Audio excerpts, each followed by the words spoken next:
Hello, my name is Ryan, and you are listening to the CrimeCast. This show we will be talking about true crime cases, unsolved mysteries, and cryptid creatures from all over the world, from the mountains of the Himalayas to the suburbs of Los Angeles. In our first episode, we will be talking about 3 of the most famous haunted hotels, from a haunted cruise liner in Long Beach, California, to the hotel in Estes Park, Colorado that inspired Stephen King to write The Shining, and lastly, to the stay on Main, which was also called the Cecil Hotel in downtown LA. So, like I stated, our first hotel is the Queen Mary, which is also a luxurious cruise liner that is out of service now. So, the construction of the Queen Mary, which would be called Hall number 534, would begin on the River Clyde, which is located in Clydebank, Scotland, in December of 1930, and would be built by the John Brown and Company shipyard for the Conan. And Conan is a famous cruise liner at the time. But due to the Great Depression, a year later, the construction of the ship would be halted. Now, because of the Great Depression, the Conan shipliner would ask the British government for loans to continue this. And the British government would grant them this loan, and the company would have enough money to complete the ship and enough money to build a running mate, so a second ship for it. And their intent was to provide a 2-ship weekly service to New York, meaning that the 2 ships they would build would take weekly trips to New York City. But there was one main condition of this loan, that the Conan would merge with the White Star Liner. And that name may sound familiar because the White Star Liner was also the shipping yard that created the Titanic. And if you want, I can do an entire episode on the Titanic conspiracy theory, because there is a huge conspiracy theory about the sinking of the Titanic. It's very crazy. And both of these companies would agree to merge, and would merge on May 10th, 1934. After this, construction on Hall number 534 would resume and would take around 3.5 years to build and cost, at the time, $17.5 million, and would be launched on September 26, 1934. And of course, at the time, $17.5 million is a lot of money. Anyways. And the Queen Mary would also be called the Mary of Tyke, but the name would be kept a secret until the day of her launch, because there was this tradition that the Conan shipping company had, all of their ships had to end with an IA. It's really weird, but that doesn't matter. Her maiden voyage. May 27th, 1936, the Queen Mary would depart from Southampton, England, and embark on her maiden journey. During this time, the Queen Mary carried an estimated 2.2 million passengers, and for 3 years, she would become the largest ocean liner, carrying people like Hollywood stars, the Duke and Duchess of Windsor, and even Winston Churchill. Alongside being this very popular cruise liner, she would hold a new speed record, and that would be held for 14 years. The Queen Mary's last cruise liner voyage would be in September of 1939, when she docked in New York City. After she docked in New York City, World War II started, and the Queen Mary would go from a luxurious cruise liner to a trooper ship, and she would be painted a camouflage gray color, and this would earn her the name the Gray Ghost, and basically be stripped of all this luxurious amenities, like the staterooms and all of that. And she would also become one of the largest and fastest troop ships to sail during World War II. After World War II, the Queen Mary would go through a 10-month retrofitting process, and this would return the ship to her former glory. On July 21st, 1947, the Queen Mary would zoom her regular passengers across the Atlantic Ocean, and this would last for another 2 decades. By the end of these 2 decades, air travel would become popular, and that would be the end of the Queen Mary. So by 1965, the Carnon fleet was operating at a loss, meaning they had to retire and sell the Queen Mary. So the Queen Mary would be sent off on her last cruise on October 31st, 1967, and would arrive in Long Beach, California on December 9th, 1969. Now that is some backstory about the Queen Mary. Now let's get into some of her famous hauntings, because, as we know, carrying a lot of passengers and even soldiers, there has to be some hauntings and residual energy. Well, let's talk about that. One of the most popular haunted rooms on the Titanic, on the Queen Mary, is stateroom B340. And even before the Queen Mary would dock in Long Beach, room B340 was always like this hotspot for paranormal activity. And it was reported that in 1948, a British third-class passenger by the name of Walter J. Adamson had passed away in the room, with his cause of death unknown. So after this guy died, the hauntings began. In 1966, a woman who was staying in the room had woken up to her bed sheets being ripped off of her, and saw a man standing at the foot of her bed. The woman would call for the stewards, but the man would apparently vanish into thin air. Years later, guests would report hearing someone knocking on the door in the middle of the night, see the bathroom light turn on, and even maids had started to complain that when they entered the room to clean, the bathroom sink would be running, even though there hasn't been a guest in the room for days. One maid even reported that the bed covers were pulled off right after she had just made the bed. Due to the number of complaints about this room, the hotel would close the room and even take the number off of the door. And years later, around 2019 era of ghost hunting on YouTube, basically, it was reported that the Queen Mary would reopen the room, but for a short amount of time. Now, I think today the only way you can get this room is if you make reservations for it. And if you do decide to stay in this room, the hotel will provide you with this treasure chest type thing that includes an Ouija board, tarot cards, and crystal balls. And a crystal ball. It's kind of creepy that this hotel is basically yes, this room's haunted. Try to communicate with the spirits. Let's talk about some of the other rooms. One of them is being the Martinian room, which I think is the ballroom. In 1989, 2 women were sent to clean the lounge for a VIP reception. When they returned to the room, they saw a passenger sitting in the chair that was located in the middle of the dance floor and didn't say a word. Then a 3rd woman came into the room and saw the same passenger. She stated that the passenger stared at her and then asked her to move. As the female employees were calling for security at this point, the man would just disappear in front of them. So really, they were just weirded out. It's really weird how these women were oh yeah, there's just this guy, but we don't care. The Mayfair room, which is kind of like the office area of the Queen Mary. So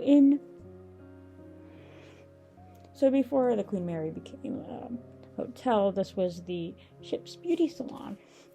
So one day in 2001, an accounting member had came into work at around 5 a.m. and had felt like something was off, but would continue with her office duties, going around and doing all that. And after she was doing that, she would sit down back at her desk and would feel immediately like cold. Like it was unusually cold for the room. Later on, she felt like someone had brushed past her chair, but when she turned around, no one was there. Minutes later, this accounting member saw a transparent figure in white walk across the room and through the door. And apparently, she just left the room and never returned. But the next famous haunted place is the first class swimming pool, which, due to California guidelines, you're not allowed to swim in the pool, so the pool is closed, which will be really creepy once you find out what people see. The pool was, like I said, had beautiful tiles, mosaics, all of that stuff. People would report seeing the ghost of a young woman in a tennis skirt walking down the stairs, and behind a pillar, a woman in a wedding gown next to the pool with a little boy in a suit. There has also been reports of a cloud of steam appearing out of nowhere, along with a little girl in a blue and white dress who disappears in an instant. So really, there is no way anyone can get into the first class swimming pool will still report seeing figures in the pool.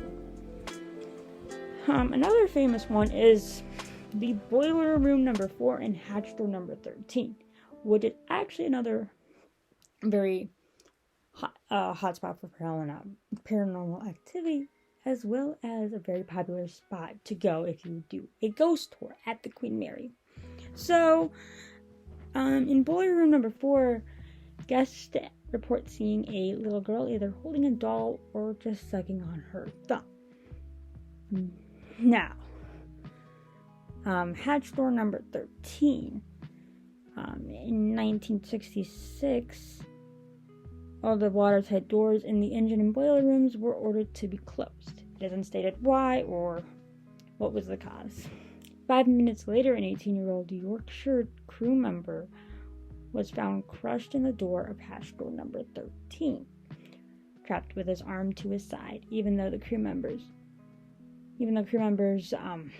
freedom and carried him to the hospital ward, he would shortly die due to blood loss, and because he had too much morphine. People would regularly see this man's ghost around the area and also report hearing someone running behind them or whistling. Other people have noticed greasy fingerprints appeared on their faces, and also guests have reported seeing a figure of a bearded man wearing blue overalls that looks like the man who had died, of course, out of the corner of their eye. And there's also a report of seeing an engineer wandering the hallways, asking guests if they've seen his ranch. So that is all the hauntings at the Queen Mary, and as of now, I think you can still go there, but not sure what COVID has done to the place. So now let's take a trip to a hotel in Colorado that inspired Stephen King to write his book, The Shining, which a film would be released by the same name in 1980. So like I stated, we are going to Estes Park, Colorado, where the Stanley Hotel is located. The Stanley Hotel has 140 rooms and is located just 5 miles away from the Rocky Mountain National Park. This hotel would become more famous actually than it already was, for its inspiration for Stephen King's The Shining. So let's get into some history about the Stanley Hotel. So Estes Park, before the Stanley Hotel, was known only by the Ute and Arponium tribes, and they were the Great Plains tribes, if you know what I mean. Now, during a visit in 1872, the Earl of Dunvein wanted to keep this area all for himself to use as a private hunting preserve, but soon this plan would fall due to the large amount of American settlers that were coming to the area because of its natural beauty. Now let's fast forward like 30 years later, around in 1903, when the Yankee steam power car inventor Brillion Oscar Stanley, who at the time was dealing with a life-threatening resurgence of tuberculosis, which of course was very popular and common to get during this time, and the only treatment was fresh, dry air with as much sunlight and a hearty diet. So that's where we get places like sanatoriums and stuff, which I could do another podcast on. Okay. Anyways, so like many people who had tuberculosis at the time, Stanley decided to visit the Rocky Mountains. So Stanley, along with his wife Flora, would arrive in Denver, Colorado in March, but would move to Estes Park in June of that year, per request of their doctor, Dr. Sherman Grant, who was a popular tuberculosis doctor at the time.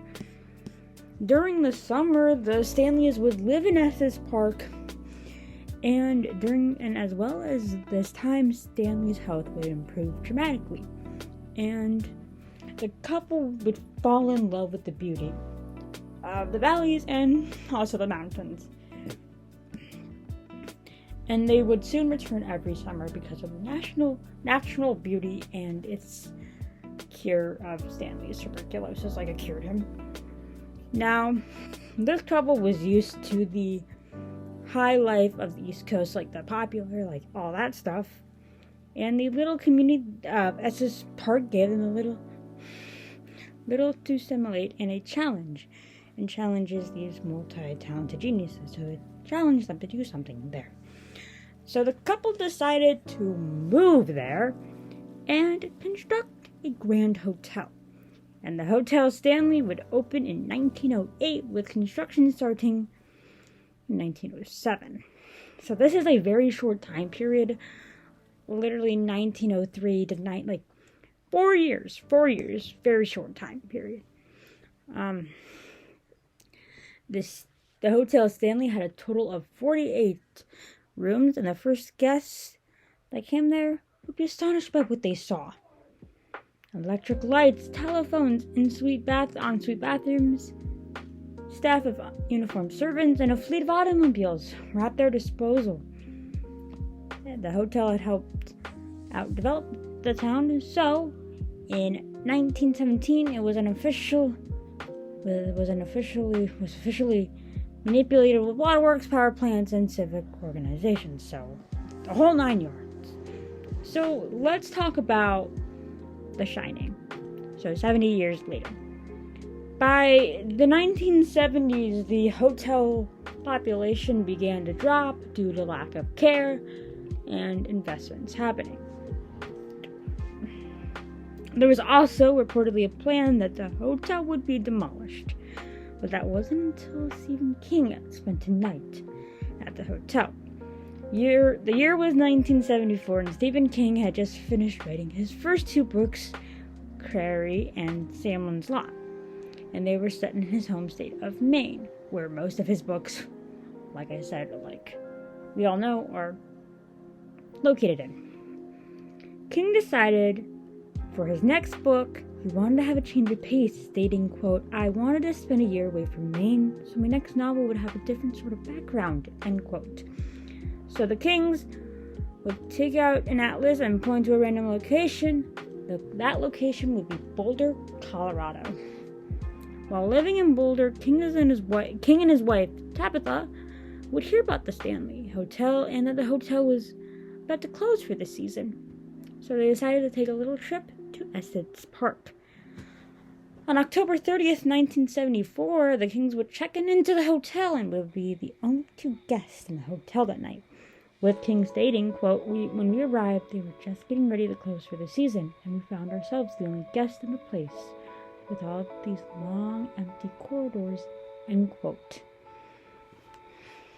Now, 2 years Before heading to Colorado, King was starting a new novel called The Dark Shine, which was about a psychic boy in a psychic amusement park.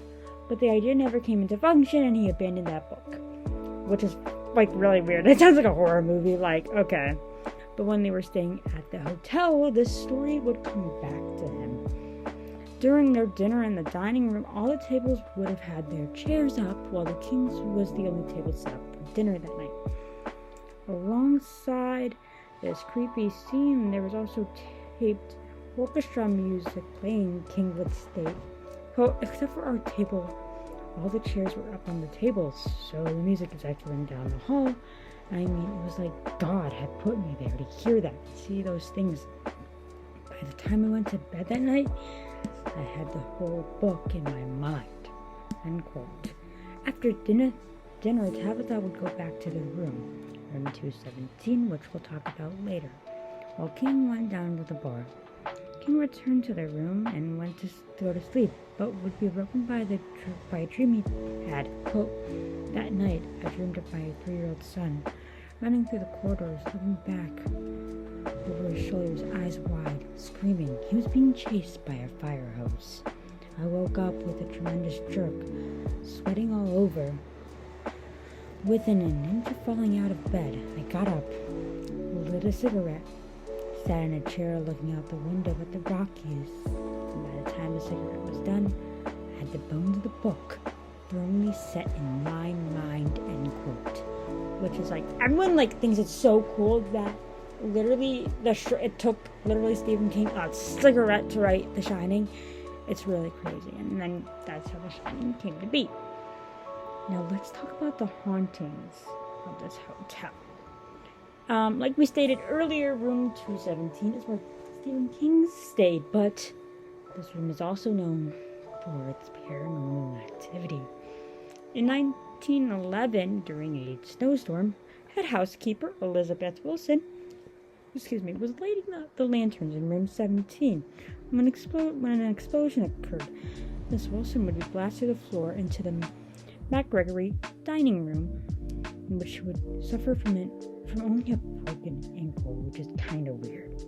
It's reported that Miss Wilson still cleans the rooms to this day, with guests reporting that their items have been moved, luggage packed, lights being turned on and off. Now, Miss Wilson is also very old-fashioned, so she isn't very fond of unmarried couples sleeping in the same bed. Couples would report feeling a cold force between them. Then, when they wake up, all the men's things are packed and his luggage is by the door. Which is like really weird. Like, if you go there and like, let's say you and your like partner who you are dating, not married yet, go there and you're like, oh, room 217, and you know nothing about it, and then like you wake up and you just see your guys like your man's thing or like who's ever like packed up by the door, you would be like, what the fuck? Like, okay, bye, Felicia's. Anyways, the vortex. So if you guys don't know what a vortex is, it's when two mirrors are facing each other.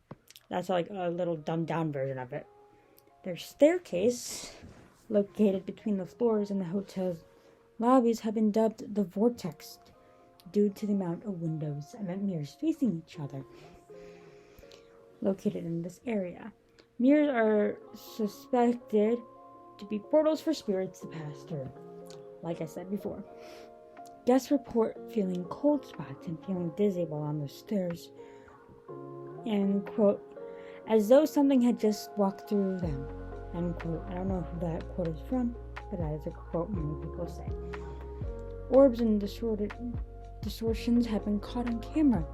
It's also reported that Mr. and Mrs. Stanley have been seen holding hands watching the hotel from the grand staircase. So there's not many malevolent spirits. Okay, the 4th floor. Guests would report hearing children running around, laughing and playing. Closet doors and guest rooms would open and close on their own. And another famous room 428, located on the 4th floor, would report hearing the sounds of footsteps, furniture moving around. But the main ghost that haunts this room is a, quote, friendly cowboy, unquote, who appears at the corner of the bed and just stares at you.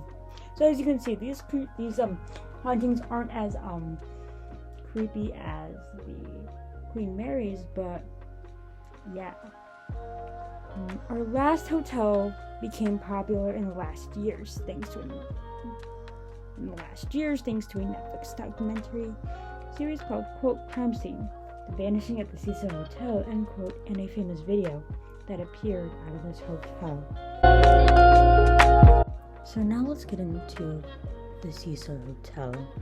Today, the Cecil Hotel, which is called the Stay on Main, is an affordable housing complex located in the heart of downtown LA, and is known for two of its most famous guests, Richard Ramirez, also known as the Night Stalker, and Elisa Lam, who was famous for her last moments recorded by the CCTV cameras located in the hotel's elevator. Now let's get into the history. The Cecil would be built in 1924 by William Banks Hayner. The hotel was supposed to be a destination for international businessmen and the social elite. It's rumored that Hayner would spend around $1 million on the hotel, which would include 700 rooms, a Buckwick art-style complex complete with a marble lobby, stained glass windows, palm trees, and an oblate staircase. But just 2 years after its opening, the Great Depression hit. And soon after the Great Depression hit, the area that surrounded the Cecil would be dubbed Skid Row, which is still called today, and would become home to thousands of homeless people. The once beautiful hotel would now become known as a meeting place for junkies, runaways, and criminals. Alongside being known as a meeting place for these people, the hotel would house sex workers, drug dealers, and even homeless people. Now that we got into the history, let's talk about the dark side of the Cecil Hotel. By the 1930s, the hotel was home to at least 6 reported suicides. Residents would ingest poison, shoot themselves, slit their own throats, or even jump out their windows. Some without reasoning, some with reasoning. So let's talk about some of the deaths that occur at the Cecil. Now, these are only some of the reported ones, but there are many unreported deaths that also occurred at the Cecil Hotel. The first reported death is in 1934, when Army Sergeant Louis D. Borden, don't know if he's related to Lizzie Borden, I will say that, slashed his own throat with a razor. 4 years later, Roy Thomas, who was a part of the Marine Corps, would jump from the top of the hotel and be found on a skylight of a neighboring building. And of course, these could be because these are military men and they probably have a ton of PTSD and trauma. In September of 1944, Dorothy Jean Brussel, who was 19 years old at the time, woke up in the middle of the night due to stomach pains. Dorothy was actually staying the night at the Cecil Hotel with 38-year-old Ben Levy and would head to the bathroom as to not to disturb Ben. But to her shock and surprise, she would give birth to a baby boy. But she didn't know that she was pregnant, so this is actually pretty common for women not to know they're pregnant sometimes, not show any symptoms until literally they're giving birth. But Dorothy would actually think that her baby was stillborn, and would throw the baby out the window.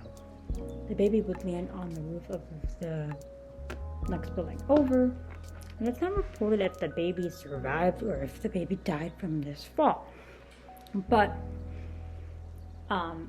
Dorothy would be arrested for this and would be found guilty by reasons of insanity and be sent to a hospital for psychiatric treatment. This is actually a relatively famous death. 1962, 65-year-old George Jananen was walking by the Cecil Hotel one day when he was struck by a falling woman. This woman would be 17-year-old Pauline Auton, who had jumped from her 9th floor window after a fight with her estranged husband Dewey. In the end, both Pauline and George would die instantly. Upon getting called, the police would actually think that George and Pauline both committed suicide and happened to just fall on top of each other, but they soon realized that was not the case. Now let's talk about some of the famous serial killers that lived in the Cecil. During the mid-1980s, famous American serial killer, the Night Stalker, or Richard Ramirez, had reportedly lived in the Cecil Hotel during his murder sprees. Richard would return to the hotel after killing someone and throw his bloody clothes in the hotel's dumpster and just walk into the lobby either naked or in his underwear. And people thought this was normal. They were just like, oh, he's probably dirty from his job, because they believed he worked at the morgue. That's right, he apparently told his neighbors that he worked at the morgue very late at night. Really weird, if you ask me. Quote, none of which would have raised an eyebrows. And quote, Josh Dean, a journalist, wrote, he also wrote that, quote, since the Cecil in the 1980s was totally amidst chaos. End quote. So basically, the Cecil was just chaotic, and nobody really cared what happened. And if you came in literally probably holding somebody's dead body, they wouldn't care. Another serial killer that stayed at the Cecil was in 1991, an Austrian serial killer by the name of Jack Unterweger would reportedly strangle prostitutes with their own bras, and these prostitutes were actually just living off the streets, and Unterweger would stalk them and choose a prostitute and then just bring them to the Cecil. And actually, one of these prostitutes he is believed to have killed because she had vanished just down the road from the Cecil Hotel. Unterweger would claim that during his stay at the Cecil Hotel, he would have dated a receptionist. So he dated one of the receptionists at the hotel, by the way. Both of these serial killers were caught. Another rumor is that the reason he stayed at the Cecil was because of Richard Ramirez. So he kind of looked up to this guy. Now, there are actually 3 famous cold cases linked to the Cecil Hotel. The first one is of a woman who was local in the area, Goldie Osgood, who would be found in her room. Dead. It's believed that she was raped before she suffered a fatal stabbing and beating, causing her death. Osgood's killer/rapist would never be found, but a suspect walking around wearing bloody clothing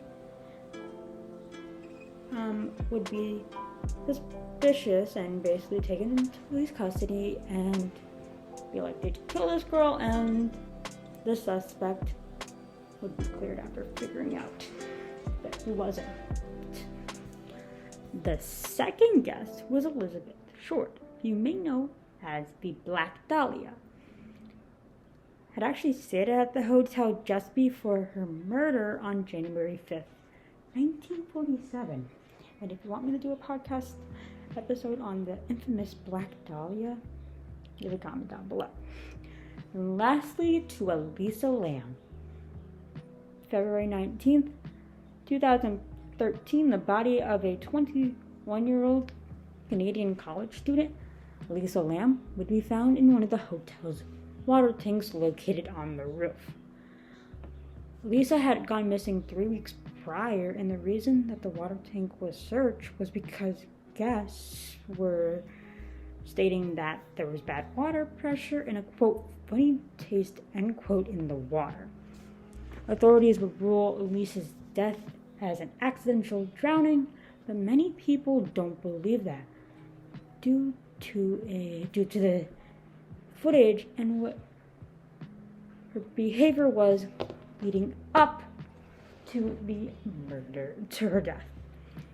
In the video, you see that she's looking around like she is being followed, and even looks like she's talking to somebody that we can't see.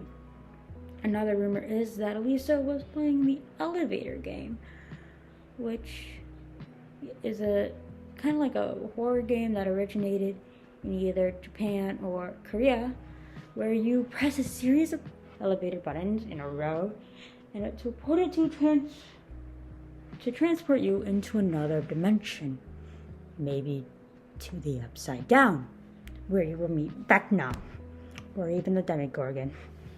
I'm sorry, that was so out of line. Okay. Anyways, that is the Cecil Hotel, and after the incident of Elisa Lam, their name would be changed to the Stay on Main, and then would be closed. Apparently, they are trying to reopen as a luxurious hotel in downtown LA, but it's not certain if it's gonna happen or not. And those are some of the most haunted hotels/ships that are located in the United States.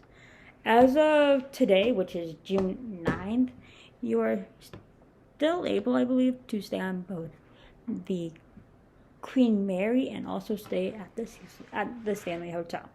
But as for the Cecil, it, of course, like I stated, changed its name to the Stay on Main, and apparently is not open to the public, but is trying to reopen itself. They did actually reopen its doors for Ghost Adventures crew, Zach Bagans and his entire crew, to go and investigate it, which, if you want to see that, you can go to Discovery Plus. This is not an ad. I'm just saying where you can watch that shit.